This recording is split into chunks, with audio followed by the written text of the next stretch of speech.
Magandang araw mga kabuknoy. Ngayon ay magpo-program tayo ng Cygnus Radio.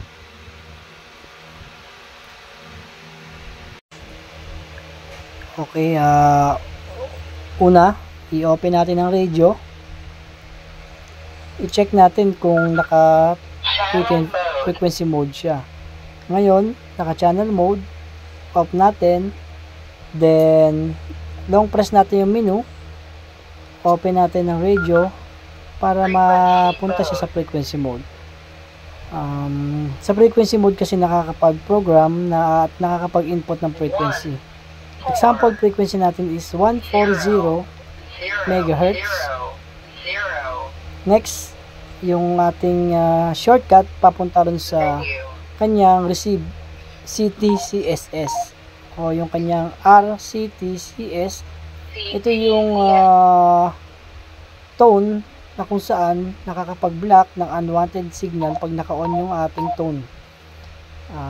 Pwede tayo mag-input ng tone o designated tone na gagamitin natin.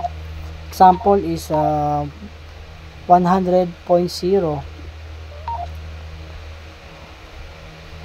Okay? Then menu lang para mag-confirm yung ating settings. Then press natin ulit yung 1.3. Shortcut yon para dun sa kanya namang transmit CTCS o yung transmit continuous tone carrying squelch. Gayahin lang natin yung una para same sila, then menu and menu ulit para ma-confirm. After nun, press natin yung 2.7. Yun yung shortcut para dun sa kanyang memory channel. Yan, memory channel niya. Menu para bumaba at makapag-set tayo kung anong channel natin siya gustong ilagay. For example, sa channel 31 ko siya isi-save. Then, press ulit yung menu para ma-confirm. Una, receiving memory ang tutunog. Then, menu ulit at isa pang menu para ma-confirm naman yung kanyang transmitting memory. Para same, receive at transmit yung mailagay. Na-save na natin siya. Off natin yung radio. At ilagay muna natin siya sa channel mode by pressing menu, long press, and open. Nandiyan na siya sa channel mode na 31.